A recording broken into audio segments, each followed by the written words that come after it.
Have you been stuck in a situation where you cannot get somebody to commit, where an organization isn't moving forward and you're sure that your solution is the best one in the marketplace? This is part 3, going through a checklist to give you the information you need to ensure you're going to close the sale. So there are 3 different types of prospects you encounter.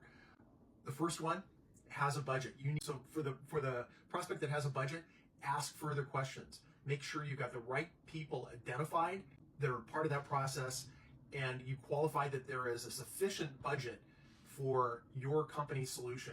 The second we call a negative no, or a negative Norman, if you will, those with no budget. Ask questions to determine how they're going to fix the problem, because it wouldn't be meeting if they didn't have a problem. And that's the other thing to ask is, why are you meeting if you don't have a budget? Sometimes it's a smoke screen. The third is the negative, what I call a negative Ned. Those who may have a budget, but they're unwilling to divulge the budget. They're being very secretive buyers. So how do you know if they can afford your services? One way to do it, ask for a ballpark budget. Can you give us an idea of the budget that's allocated? Is it $500,000 or $1.5 million? See if you can work through the ballpark estimate of a budget. And then if you can't, determine if it's worthwhile for you and that prospect to continue discussions. Even ask them, put that back on their plate. The other thing, before you present, we have an agreement that's called a pre-presentation agreement. Before you make a presentation with the full budget, hopefully you haven't done that at this juncture, is what are the emotional reasons for buying?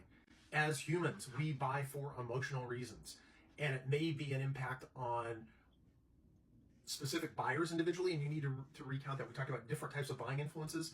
It needs to be restated to them the impact it's going to have on their lives by implementing this solution. I went through a scenario where one of my clients, we'd go through the impact on his budget, and not only his budget, but his bonus for the next year, what impact that had. Confirm the financial resources are available to buy, like we had just mentioned. Get an agreement from the prospect to say no if your product or service doesn't solve their problem.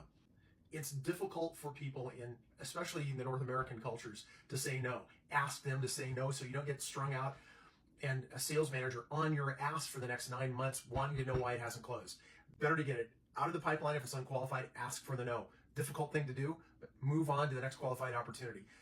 The next thing is get an agreement from the prospect to say yes if the product does solve the problem, and then what the next steps would be, who else you need to meet with.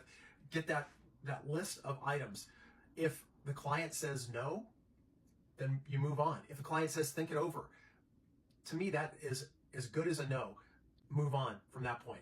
And then have an agreement in place for ongoing communication, that when you get a hold of them, they're going to respond blah, blah, blah, by text, email, by phone, whatever it is. Have an ongoing agreement for communication. That's part of setting up yourself for success. Tomorrow we're going to talk about emotional reasons for buying.